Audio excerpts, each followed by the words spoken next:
And I've come to a place in my heart where I know that it's really not so much about what you want in terms of what you manifest.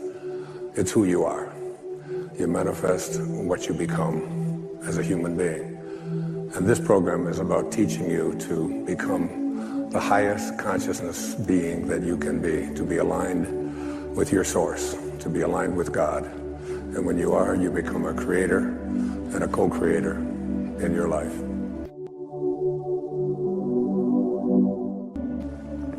I'd like to open this program with a poetic offering from Samuel Taylor Coleridge, who wrote The Rime of the Ancient Mariner.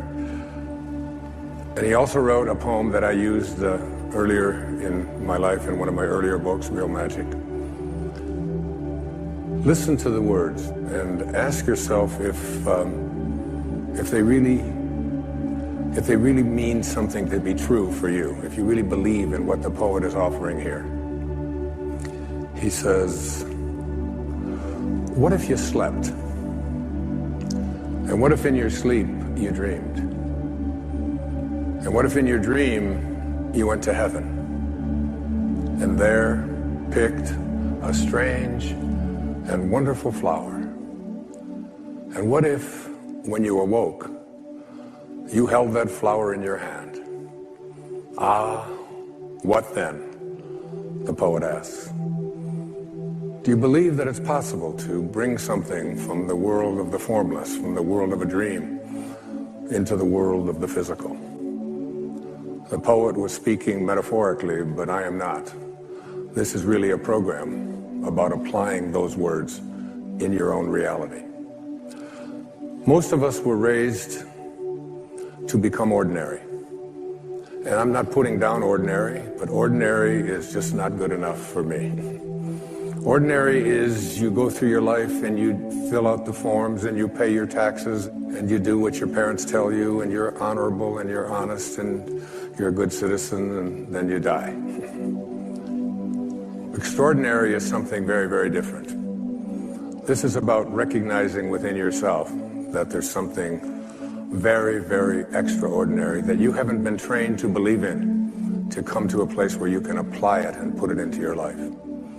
And I want to say to you that I have been working in my life at living an extraordinary life, and so many powerful things have happened to me I'll be sharing with you throughout this program. But more than that, you can go way beyond ordinary. You can go way beyond just being average. There's not an average person watching this show. There's not an average person in this room tonight. All of us are extraordinary. We just have to come to believe it. There was a friend of mine, her name was Portia Nelson. Portia passed away a few years back. She lived up in Seattle. And she was at a seminar, and they asked her to, and they asked everyone, to write on a 5x7 sheet of paper or card the 5 chapters of their life. They only wanted to give them 5x7 cards because they didn't want to get too wordy. And Portia Nelson sat down and wrote these words about the 5 chapters of her life. And I thought I would share them here with you. They're so beautiful. She said, chapter 1 of my life. I walk down the street. There's a deep hole in the sidewalk. I fall in. I'm lost. I'm helpless. It isn't my fault. And it takes forever to find a way out. Chapter 2 of my life. I walk down the same street. There's a deep hole in the sidewalk. I pretend I don't see it. I fall in again. I can't believe I'm in the same place. It isn't my fault. And it still takes a long time to get out. Chapter 3 of my life. I walk down the same street. There's a deep hole in the sidewalk. I see it there. I still fall in. It's a habit. My eyes are open. I know where I am. It's my own fault. And I get out immediately. Chapter 4 of my life. I walk down the same street. There's a deep hole in the sidewalk. I walk around it. Chapter 5 of my life. I walk down. Walking down another street means leaving behind ordinary. And when I use the word ordinary, it has deep and profound meanings to me. Ordinary just simply isn't enough. Ordinary is when you want to become average and to fit in. But to get to extraordinary, what you do is you have to consult the invisible place within yourself. And this is called your soul. And your soul, well, I jotted down a few words about the soul based on a lecture I heard from a great teacher of mine who lived in Bulgaria. He was an initiatic science teacher. And his lecture was very profound. And I wrote these words after listening to one of his recorded lectures. He said, the ideal of the soul, the thing it asks for, is neither knowledge, nor light, nor happiness. The ideal of the soul is space, immensity. The one thing your soul needs is to be free. Free to expand and reach out and to embrace the infinite. Yes, the ideal of the soul is infinity. It is miserable when it is circumscribed and restricted. It is a fragment of the universal soul, which is infinite. That's what I speak about here in this program. The need to move beyond just fitting in. The need to move past being circumscribed. The soul does not like when you get fenced in, when it is told what to do, when it's told it has limitations, when it's told it can't become that. And so many of us go through our life with these enormous limitations that we've placed upon ourselves that have been handed to us from the time that we were little boys and little girls. If you look on the screen, you'll see something that is very important and powerful to me. I was swimming not too long ago up in Minneapolis. I went to see my daughter, Tracy, and up and down I would swim the pool, and every time I would look up, I would see this written on the wall. And I thought, as I was preparing to do this program, this is just so important and significant. If you would like to accomplish something, you must first expect it of yourself. And my question to you is, what do you expect of yourself? Do you expect to be able to perform miracles, to attract into your life the kind of prosperity that you are entitled to? Do you expect that you can manifest the kind of relationships that you would like? In order to be able to have these kinds of expectations for yourself, you have to make a dramatic change, a dramatic shift. You must change what's possible for you and what you believe is possible for you. But the question becomes, who am I?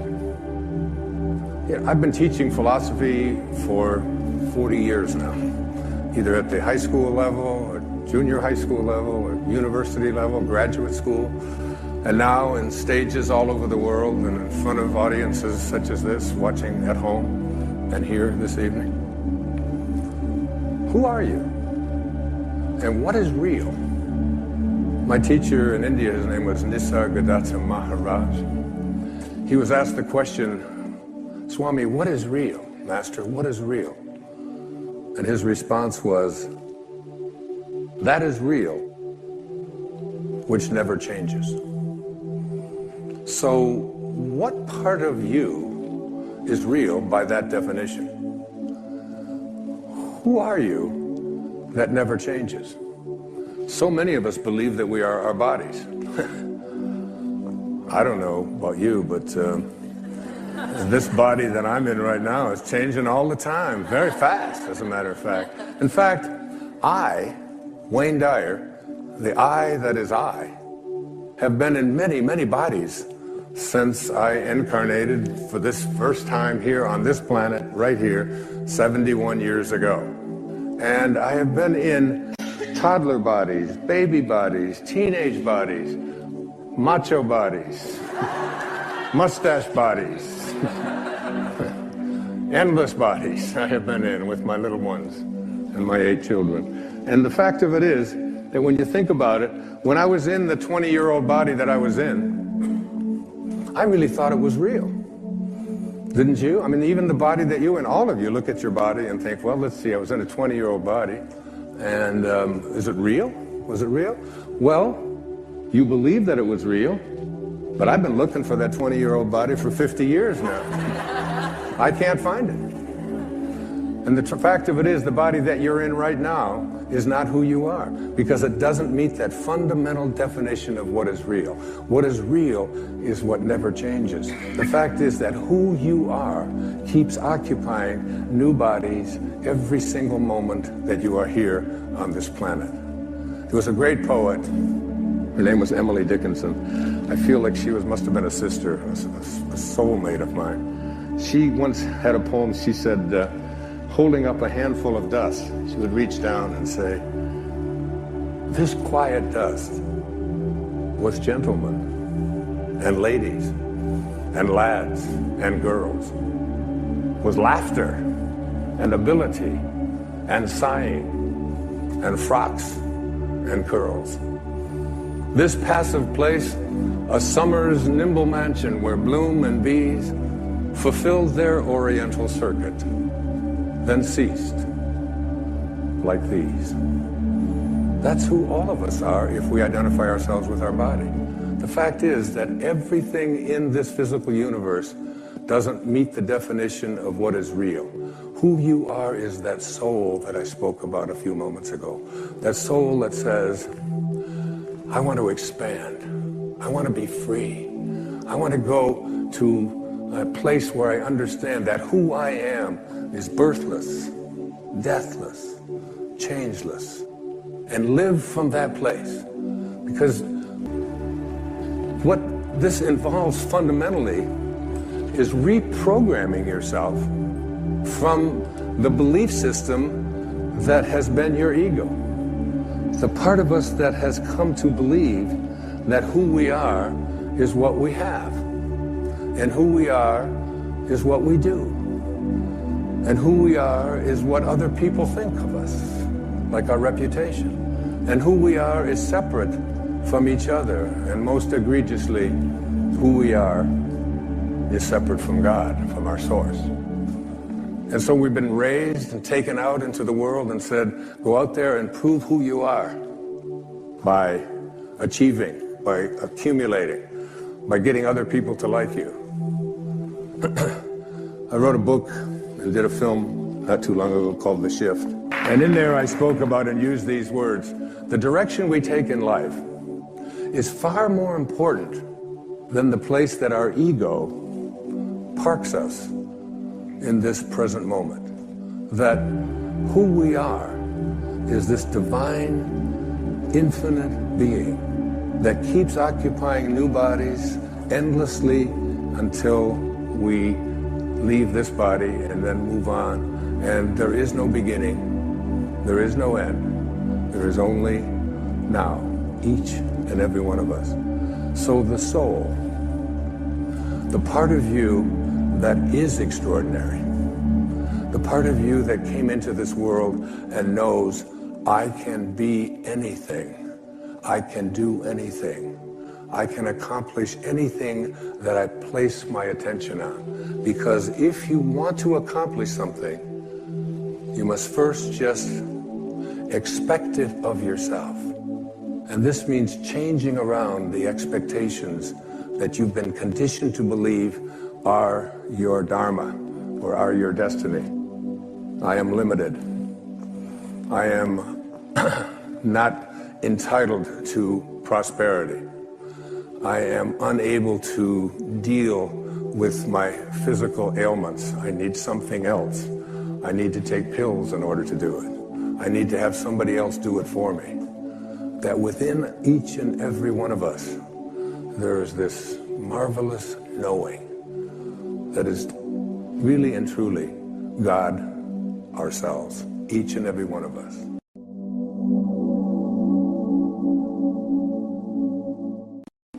There really are two selves within each and every one of us.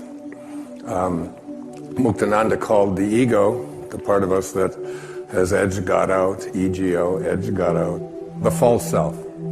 And the false self is this part of us that is not authentic. It is the ego.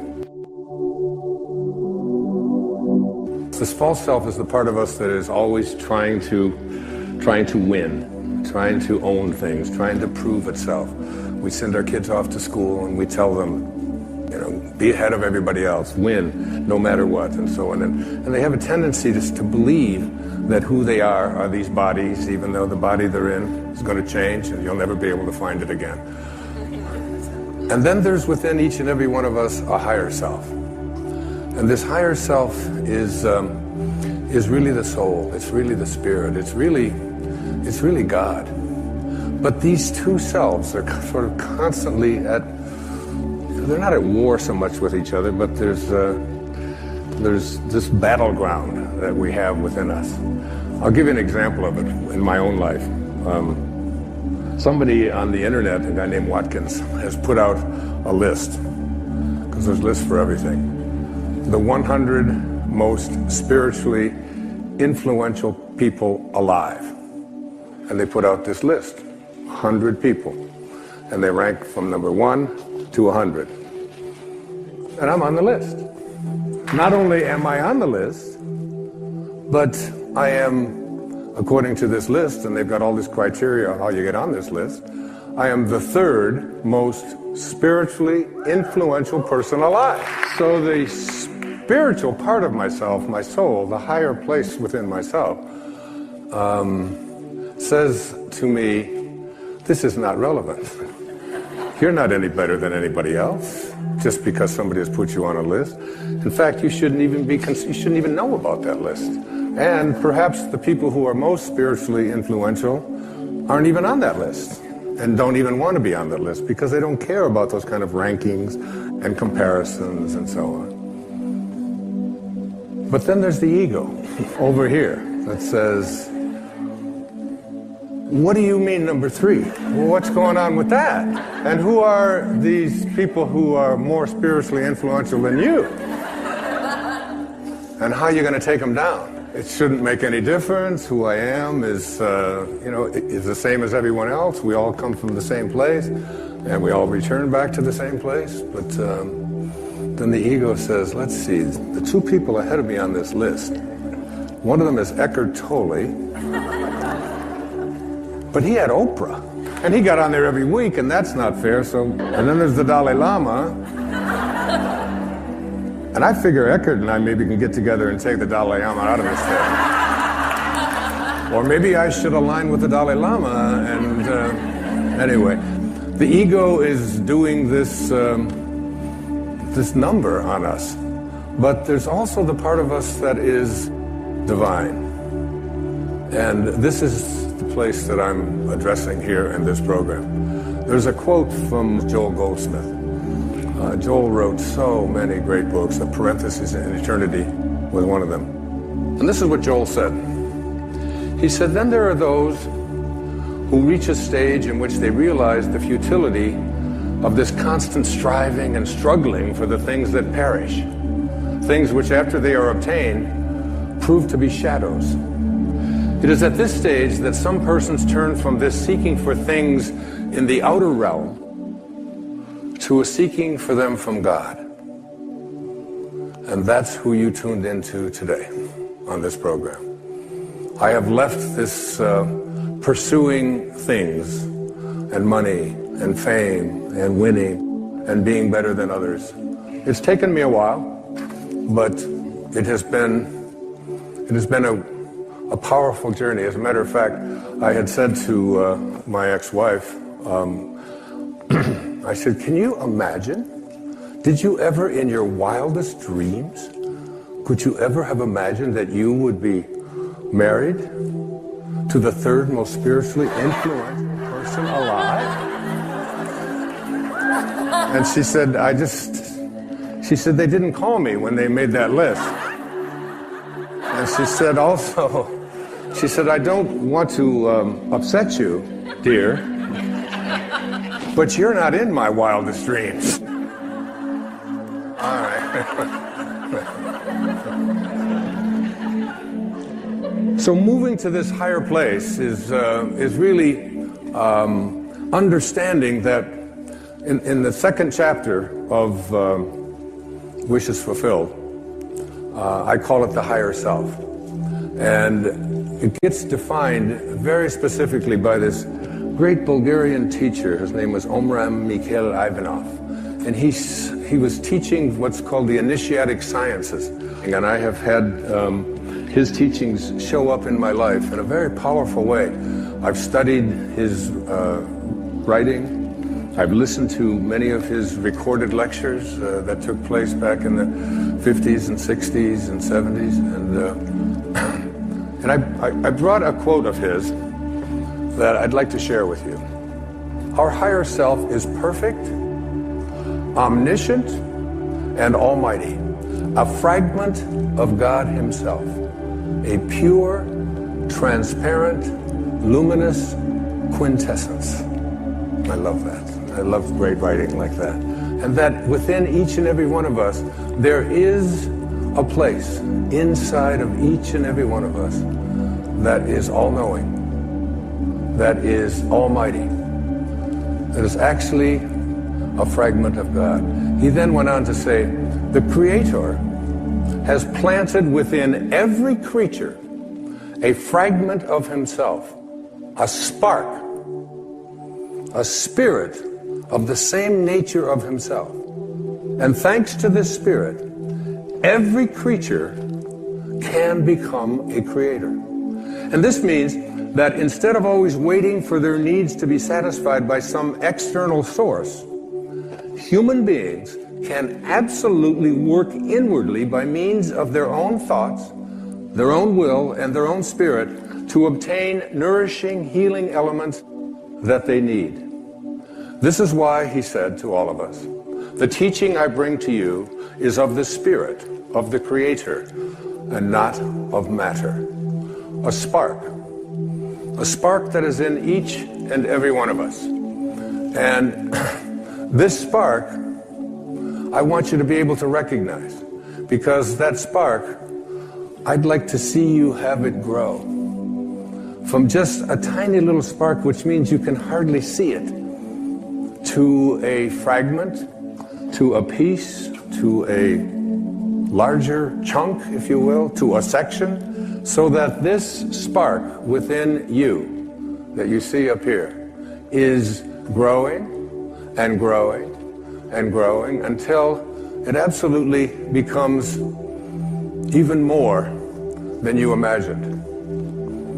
T.S. Eliot, the great American poet, said, we shall not cease from exploration, but at the end of all of our exploring will be to return to the place from which we originated, but to know it for the first time. I paraphrase that, it's awful little. To know it for the first time. I think that T.S. Eliot might have been speaking about death, but I'm not.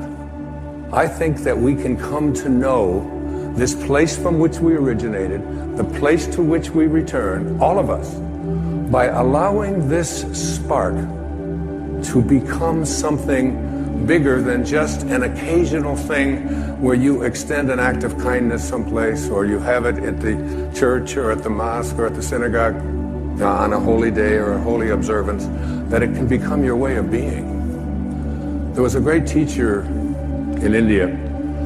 His name was Vivekananda. Vivekananda came to the West as a young teacher, a very profound teacher. And he was asked the question, but how do you do this? How do you access this higher self? How do you make this your reality? And he said these words to his devotees, and I say them to you. He said, in the springtime, go out and observe the blossoms on the fruit trees. He said, the blossoms vanish of themselves as the fruit grows. And so too will the lower self, the false self, the ego, vanish as the divine grows within you.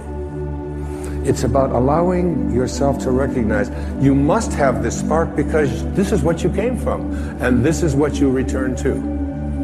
And as this spark becomes a fragment and becomes a section and becomes larger and larger, you reach what I call in Wishes Fulfilled, the third chapter, the highest self. And what is the highest self? This is the one that's going to surprise you a bit. The highest self is the self that you haven't been trained to believe in. You've been trained to believe in your ordinary awareness. Your highest self is where you begin to recognize your connection to your source.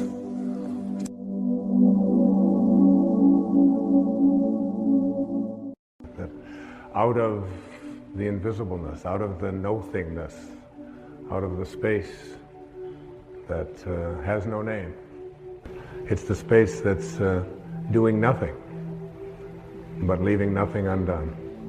The Tao does nothing and leaves nothing undone. And you are from the Tao.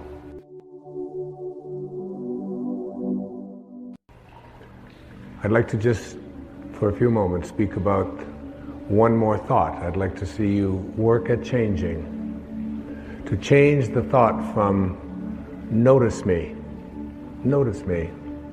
to what Lao Tzu calls living in obscurity, becoming more obscure. We live in a celebrity-obsessed world, don't we? Look at me, notice me. The Tao teaches something completely the opposite. Listen to the 66th verse of the Tao. Water again. The sea stays low. And because the sea stays low, all of the rivers and all of the streams empty into it. Because it stays humble. Because it stays in that place of just allowing everything to come to you. He was trying to teach us the important lesson of letting what we know is coming come to us. I practice this so much more now in my life than I did at one time. I can remember years ago, I had written a book called Your Erroneous Zones back in the 70s, and it stayed on the New York Times bestseller list for something like 27 months. And many weeks it would be number 1, and then it would go down to number 3, and then it would go to number 2, and down to 7, and all of that. And I was doing The Tonight Show in those days and on a regular basis, and so many of the other shows, Merv Griffin and Phil Donahue and Dinah Shore. I became like a regular on the Dinah Shore. I was like, hobnobbing with Burt Lancaster folks, and what you do is you call and find out where you appear on the bestseller list for the following week on Wednesday. So you call up on Wednesday, not for the Sunday coming up, but for the following week. And I called home, and my ego was pretty strong, and I was very much into a lot of notice me. I really believe that true nobility is not about being better than anyone else now. It's about being better than you used to be. And I think I'm better than I used to be. And I know that I'm better than I used to be in every quality or every characteristic that I hold to be valuable. But in those days, I was into notice me. And I called home, and I had trained my wife to call the New York Times. She had this special number that she could call, and with a certain code, and she could find out where I was going to appear on the bestseller list the following week. So I called her up and I said, where am I on the bestseller list next week? I was out in California doing something, and she said, you're not on the bestseller list. I said, what are you talking about? I was number 1 on the bestseller list last week. I said, even my voice changed. She said, you're not on the bestseller list, I'm sorry. She said, your book is on the bestseller list. Big distinction there, isn't it? between believing that this is me and recognizing that you can let go a little bit of that. Listen to verse 66 of the Tao. Why is the sea king of 100 streams? Because it lies below them. Humility gives it its power. That's a very important principle to understand. And I live on the ocean, right next to it. It's my front yard. And always I watch it to learn something from this thing called the ocean, which is the most powerful source of life that we have on the planet. Without it, there's no life on this planet. And because it stays low, so what does this have to say to us? Do you have the capacity to get past that ego need to always be saying, notice me, look how important I am? I mean, there's been a proliferation of this lately with this celebrity silly stuff, isn't it? I mean, CNN is doing, full hour shows on silly little things about what happened to this particular celebrity or what happened to that celebrity, and the celebrity's never even done anything. And there's all of this talk about it, and all of the new magazines. I mean, and you go through an airport and you look on the newsstand, and all the same photos, just with different magazines. I don't even know what the names of all of them are, but there's like this huge market now that we have for people to get into a state of notice me, notice me, notice me. And how much do we train our young people, particularly in our schools and so on, that the one who is the star is the one who gets the most attention. The one who is the most important and the most valuable is the one that has the most people liking them, and so on. This constant obsession with needing to be noticed. When in fact, what I have found for myself is the happiest moments of my life are when I can do it low and slow and not have anybody out there even know what I'm doing. To be able to, Louise never would have advertised the fact of some of the things I talk about with her generosity. She does it anonymously. It's almost always done in those ways. No, look at me, notice me, how important I am, and so on. So much to learn from that kind of wisdom, from that kind of inner connection to the Tao, the ability and the willingness to do it anonymously, to say that you can just get done almost anything that you want to get done if you don't become obsessed with taking credit for it. Remember the movie The Magnificent Obsession? A movie made back, I think, in the 50s. And it was really about what was the magnificent obsession. It was the ability to be able to give anonymously. What is Alcoholics Anonymous? It is everybody stays anonymous. Nobody has a title. There's not even anybody in charge. There's no leaders of this. There's no president. There's no vice president. There's no organization. It's just, here's a group of people who just want to help other people whose lives are out of control. So here's a meeting place, and you come, and one day somebody will chair it, and then somebody else another day will chair it. And one of the things I've found when I attend one of these meetings is that I feel, you'll see so many people who are downtrodden, who feel as if their life has passed them by, who look like they don't have any teeth, they haven't shaved, they're dirty, they're God in disguise. Mother Teresa was asked the question about what she does when she was in Calcutta, and she said, every day, I see Jesus Christ in all of his distressing disguises. All of his distressing disguises. That you can see this source, you can see the Tao, you can see it when, particularly in those who are the most obscure, the most isolated from everyone else. And whenever I go to one of those meetings and I hear people get up and they tell their stories, I feel there's so much presence of the source, of God, of spirit, of Lao Tzu, of Tao, whatever you want to call it, in one of those meetings than I've ever felt in any church. I've never felt the presence of it more. And I encourage you, any of you watching this right now, go to one of those meetings. You don't have to be an alcoholic. You don't have to. I'm not an alcoholic. I don't call myself an alcoholic. I was never out of control. I drank, but I wasn't out of control. But I still go to those meetings. I have people in my own family that have struggled with addiction, and I go with them, and I sit there and I listen to those stories, and I get shivers down my back when I think about how beautiful it is to be in the presence of people. All they want to do is help each other. There's a movie called My Name is Bill W. James Woods played, and James Garner is in it. And his life just got totally out of control with addictions, totally out of control. And then he went to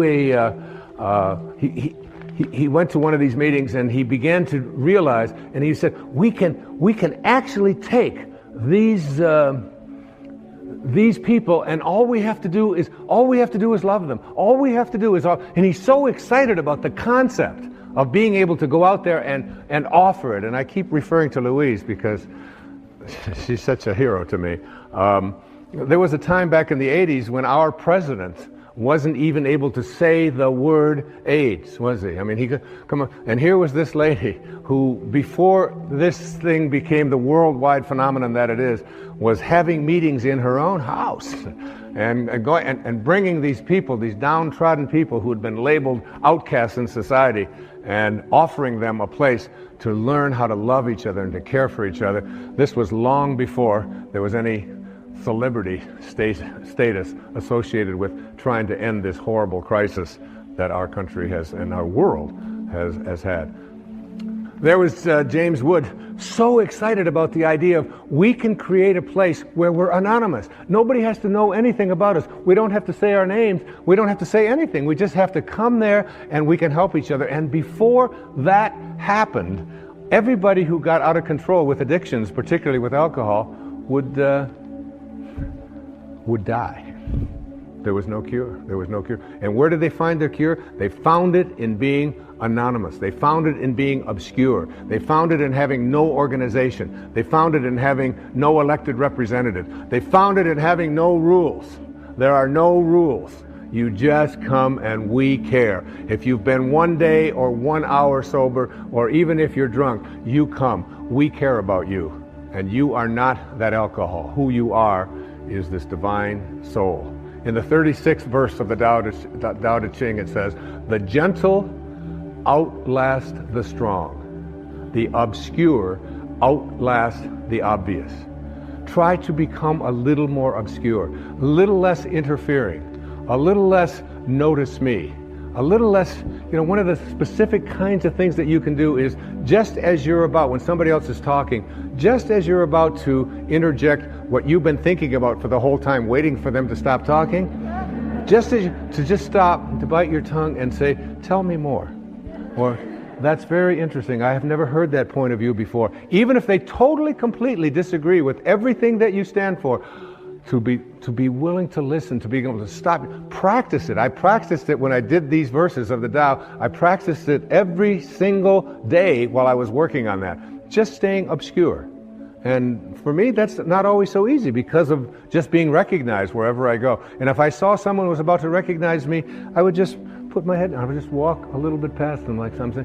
Right now, I just want to be anonymous. Right now, I want to be obscure. The Tao says, storms always end. Verse 23, fierce winds don't blow all morning. A downpour of rain doesn't last all day. Who does this? Heaven and earth. You're already connected to everything you want or need. It will come to you at the exact perfect time, as the rivers and the streams come to the ocean at the perfect time and place. You gotta trust.